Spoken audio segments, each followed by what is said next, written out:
In our first video, I told you that direct link does not import data as well as it doesn't query it live, and that raises a lot more questions. Then how does it return visuals with over 50 billion rows in a table in just 2 seconds? There is a real engineering answer to that, and this is the part that most of the YouTube videos skip. Today we are opening the engine. In the next 8 minutes I'm gonna walk you through how direct link internally works. 3 concepts: framing, transcoding, and VertiPaq. Once you understand these 3 concepts, you would never ever gonna look Power BI performance in the same way.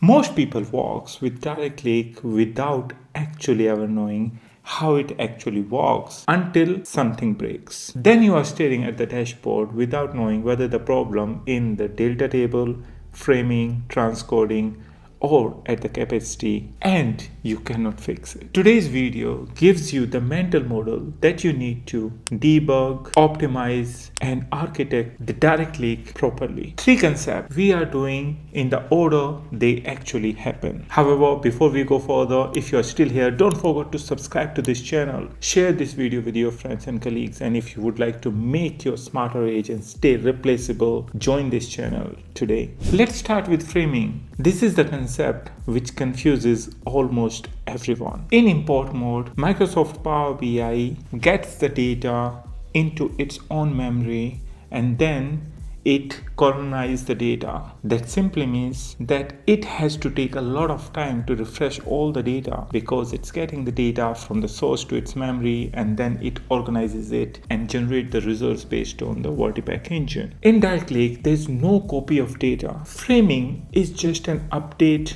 to a metadata pointer. Now, if you would like to know more about what is metadata, probably you would like to check our other videos on data modeling or maybe on SQL. Metadata is data about data. Here's what actually happens. Your data table in one lake has a transaction log, a JSON file that tells the engine these are the current Parquet files that make up the table right now. When you frame a direct link model, Power BI reads the log and updates the current pointer and say that these are the files that you need to look whenever a query comes. That's it. No copy of the data, no updation of the data, just the update of the pointer. That's why framing takes seconds even when you have a data in a table that contains millions of rows. And here's a practical implication. Framing is what lets your direct link model see new data. If your data engineer drops a new Parquet file at 9 a.m., your dashboard sees it as soon as model is reframed. That can happen automatically, or you can also trigger it manually. So that was all about framing. Now let's talk about concept 2, transcoding. Now here's the part that's actually doing the work. Transcoding. Parquet is a columnar format, great for storage. But Power BI has its own VertiPaq engine which has its own columnar format, which is optimized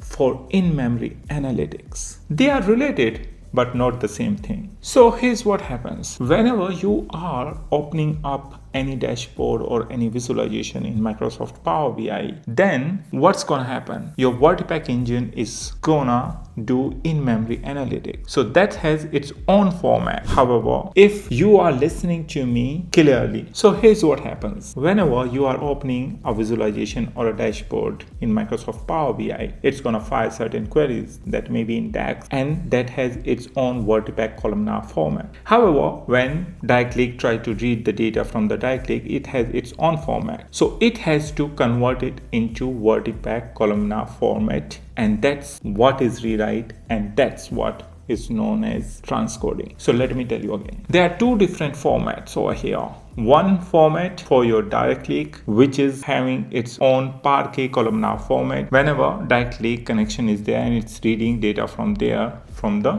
One Lake, but Microsoft Power BI needs it into another form of its own VertiPaq engine, which is again columnar format but different. And whenever we are converting them, that is going to be rewrite, and that is known as transcoding. I hope you are now thinking about this one. It is very much similar to your query folding, where mQuery is gonna convert into SQL query, and SQL query back converts into your mQuery whenever Power BI try to read the data from your databases. And it's not free. The very first time a column is needed, it takes a bit of time. After that, it sits in the memory and queries fly. That's why Direct Lake has 3 different states called where nothing is in memory. First, query triggers transcoding slowly. Second, warm. Some of the transcoding has been done already, so it's intermediate level. And third one is hot. That means all the columns have been transcoded or they are already in memory, and this is one of the fastest performance, same as your import mode. And the good news, you can pre-warm your model. And the bad news, if the memory is full, column starts getting evicted and your next query goes cold again. And that's why V-order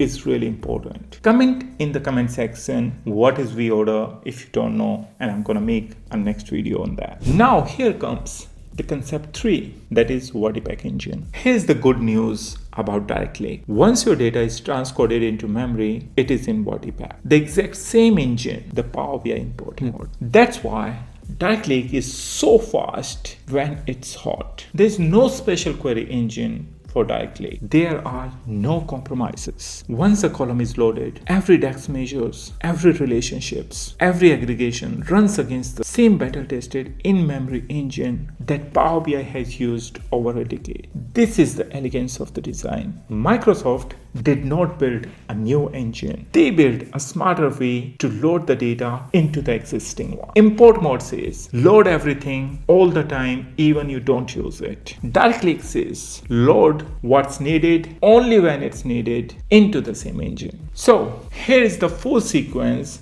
whenever any user opens any Power BI reports or dashboard. Number 1, the visual fires a DAX query. Number 2, Direct Lake checks whether these columns are already in memory after transcoding. Number 3, if yes, then it's gonna act like an import mode. If no, then in number 4 step, Direct Lake is gonna load all the columns or start reading all the columns from the Parquet files from your One Lake, and it's going to use the framed pointer again to update the metadata, and then it's going to run the query. And lastly, number 5, from the moment on, that column stays in the memory until it's evicted. Here's what you need to remember: framing happens periodically or on demand. Transcoding happens lazily, column by column, query by query. Now, knowing this change, how do you think about every Direct Lake connections? Why does table shape matters? Because of transcoding. Why does V-order matters? Because of transcoding. Why does capacity skew matters? Because of memory eviction. If you don't have enough memory, your column starts getting evicted, and because of that, you are gonna have to read or pointer